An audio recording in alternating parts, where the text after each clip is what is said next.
Во манастирскиот комплекс Свети Наум Охридски чудотворец на Попова шапка денес беше одбележан патрониот празник.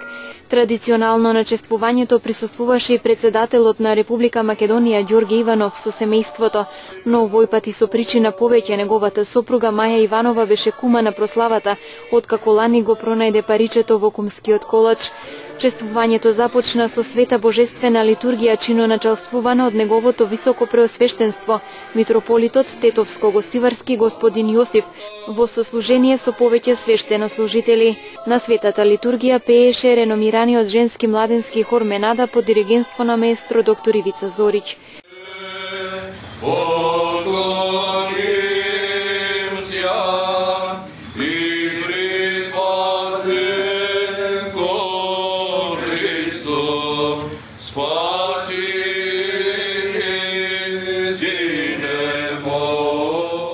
Свети Наум Охридски чудотворец е еден од основоположниците на словенската и македонската писменост и просвета.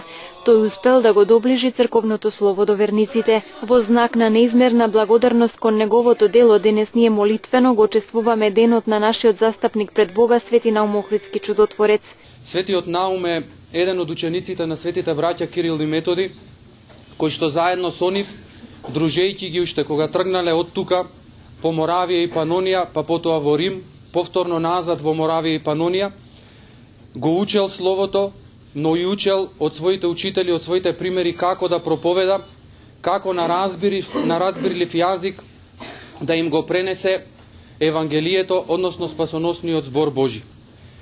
Тој го примил сето она што светите браќа Кирил и Методи всушност и ги учеле своето паство, но и ги вежбале, односно ги упатувале своите ученици. И останал заедно со својот собрат светиот Климент Охридски да ја негува онаа традиција која што светите браќа Кирил и Методи ја поставиле, а таа традиција била традицијата на глаголицата. Односно, селејки се откако биле изгонети од Панонија и Моравија, прво заминувајќи во Софија, а потоа од таму биле испратени во Македонија, во крајот околу Охридското езеро, но и во Јужна Албанија, продолжиле да го проповедаат и да го шират делото на светите браќа. А основната цел на тоа дело било на разбирлив јазик да се пренесе Словото Божјо, односно Евангелието.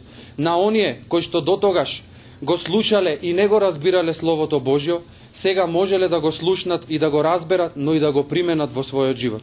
Затоа, како што во светите браќа Кирил и Методи и во светиот Климент Охридски, така и во светиот Наум имаме и проповедник, имаме и учител, имаме и книжевник, имаме и преведувач, имаме всушност се.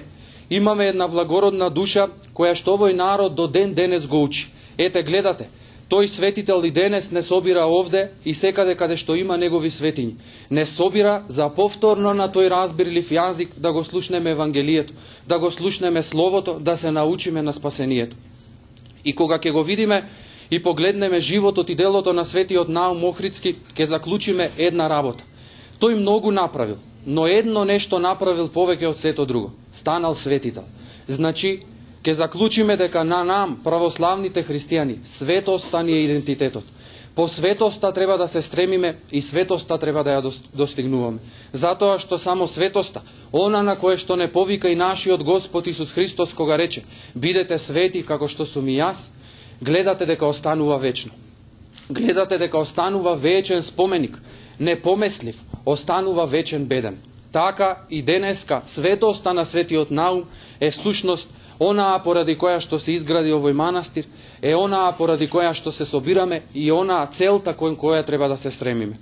По отслужената света божествена литургија, митрополитот господин Јосиф ги прережа кумските колачи во кои имаше парички кои ги одредија кумовите за прославата на празникот Свети Наум Охридски чудотворец во манастирскиот комплекс на Попова шапка за 2016 година. На верниците кои ги пронајдоа паричките, кумството им донесе голема радост, а очекуваат во нивните семејства тоа да им донесе здравје, мир и благосостојба.